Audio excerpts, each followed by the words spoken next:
Hello বন্ধুরা, Krishna IT tips চ্যানেলের পক্ষ থেকে সকলকে স্বাগতম। আশা করি তোমরা সকলেই ভালো আছো। তো আমি আজকে শেখাবো পিডিএফ ফাইলকে কিভাবে আমরা এডিট করব এবং ওয়ার্ড বা এক্সেলে কনভার্ট করব, সেটা অনলাইন ছাড়া। তো পিডিএফ ফাইলকে আমরা কিন্তু অনেকেই অনলাইনের মাধ্যমে কিন্তু আমরা ওয়ার্ড বা এক্সেলে কনভার্ট করে আমরা কিন্তু এডিট করে থাকি। তো আমি আজকে শেখাবো সেটা কম্পিউটার ওয়ার্ড অথবা এক্সেলের মাধ্যমে কিভাবে কনভার্ট করে ফাইলটিকে এডিট বা মডিফাই করব, সেটি আমি ভিডিওতে শেখাবো। তো তোমরা ভিডিওটি দেখতে থাকো। আর যারা চ্যানেলে নতুন দেখছো তাদের কাছে রিকোয়েস্ট, চ্যানেলটিকে সাবস্ক্রাইব করে পাশে থাকা বেল আইকনটি প্রেস করবে। আর কম্পিউটারের বিভিন্ন রকম টিউটোরিয়াল তোমরা এই চ্যানেলেই পেয়ে যাবে। তো প্রথমে আমি পিডিএফ ফাইলটি ওপেন করে দেখাচ্ছি। যেমন এখানে একটি পিডিএফ ফাইল আছে, এটিকে ডবল ক্লিক করে আমি ওপেন করে দেখাচ্ছি। তো এটি একটি পিডিএফ ফাইল, অর্থাৎ এই ফাইলটিতে যে টেবিলটি আছে এই টেবিলটিতে আমরা যদি কোনো এডিট করতে চাই, যেমন এখানে যদি আমরা এখন ক্লিক করে কিবোর্ডের ব্যাক পেজ কি প্রেস করি, তাহলে কিন্তু এডিট হচ্ছে না। অর্থাৎ এই ফাইলের থেকে কোনো কিছুই আমরা কিন্তু এডিট করতে পারবো না পিডিএফ ফাইল থেকে। তো এবার এই ফাইলটিকে আমরা যদি মডিফাই বা এডিট করতে চাই বা ফরম্যাটিং করতে চাই, সেক্ষেত্রে আমাদের এই ফাইলটিকে সবার প্রথমে এমএস ওয়ার্ড ফাইলে ওপেন করতে হবে। তো এটিকে আমি ক্লোজ করে দিচ্ছি। তো এবার আমরা ওয়ার্ড প্রোগ্রামটি ওপেন করব। তো এখানে আমরা সার্চ বাটনে লিখব ওয়ার্ড। এবার এখানে ক্লিক করে আমাদেরকে ওপেন করতে হবে। তো এখানে আমরা ডবল ক্লিক করে ওপেন করব। তো এবার আমরা পিডিএফ ফাইলটিকে আমরা এখানে ওপেন করব। তো প্রথমে আমাদের ফাইল মেনুতে ক্লিক করতে হবে। ক্লিক করে এবার সবার নিচের দিকে এখানে ব্রাউজ বলে একটি অপশান আছে, এখানে আমাদেরকে ক্লিক করতে হবে। তো ক্লিক করার সঙ্গে সঙ্গেই এবার আমাদের যে পিডিএফ ফাইলটি ছিল সেটি কিন্তু আমাদের এখান থেকে ওপেন করতে হবে। যেমন ডেস্কটপে ফাইলটি ছিল, তো এখান থেকে ডেস্কটপটিকে সিলেক্ট করতে হবে। আর এবার আমরা এখানে সেই পিডিএফ ফাইলটি কিন্তু দেখতে পারবো, যেমন হচ্ছে এক্স লুকআপ, অর্থাৎ এই ফাইলটিকে সিলেক্ট করে এবার আমরা ওপেনে ক্লিক করব। তো ওপেনে ক্লিক করার সঙ্গে সঙ্গেই এরকম একটি মেসেজ আসবে। তো এবার আমাদেরকে ওকে করে দিতে হবে, তাহলে কিন্তু পিডিএফ ফাইলটি এমএস ওয়ার্ড ফাইল ওপেন হবে। এবার আমরা যদি চাই এখানে কোনো কিছু এডিট করতে, তাহলে কিন্তু আমরা এডিট করতে পারবো। যেমন এখান থেকে যদি ব্যাক পেজ কি প্রেস করি, তাহলে কিন্তু এই যে মুছে আমরা অন্য কোনো নাম্বার বসাতে পারবো। তো এখানে কিন্তু আমরা এডিট করতে পারবো। তো আমরা যেটা করব সেটি হচ্ছে এমএস এক্সেল এডিট করব। তো এবার আমাদের এমএস এক্সেল প্রোগ্রামটিকে ওপেন করতে হবে। তো এখানে আমরা টাইপ করব এক্সেল। তো এক্সেল এই প্রোগ্রামটিকে আমাদের ওপেন করতে হবে। এবার এখানে ব্ল্যাঙ্ক ওয়ার্কশিট, এটিতে ডবল ক্লিক করে ওপেন করতে হবে।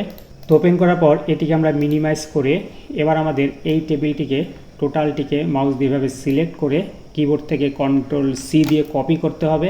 কপি করে এরপরে এমএস এক্সেল প্রোগ্রামটিকে ওপেন করতে হবে। এবার আমরা এই প্রথমে যে সেলটি আছে A1, এখানে একটা ক্লিক করে এবার কিবোর্ড থেকে কন্ট্রোল ভি টাইপ করতে হবে, পেস্ট করতে হবে।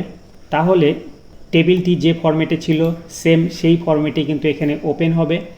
এবার আমরা যদি চাই এখান থেকে কোনো কিছু টেক্সট এডিট করতে, তাহলে কিন্তু আমরা যে মুছে নিয়ে আবার নতুন কোনো টেক্সট আমরা টাইপ করতে পারবো।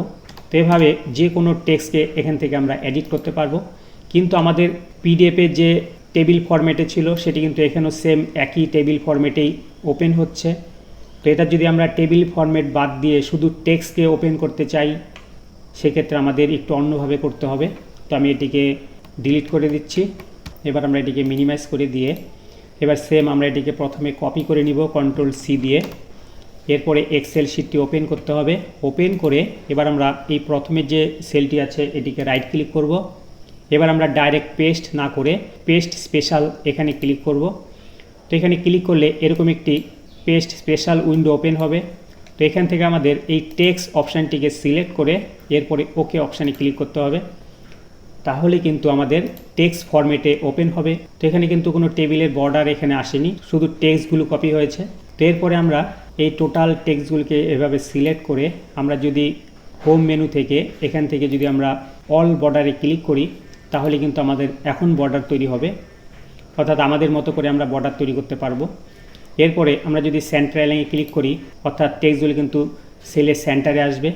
এরপরে ওপরের এই হেডলাইন রোজটিকে এভাবে সিলেক্ট করে এবার আমরা এখান থেকে ফিল কালার আর ফন্ট কালার যদি সিলেক্ট করি, তাহলে আমরা হেডলাইনটি টেক্সট কালার এবং ফিল কালার সেট করতে পারবো।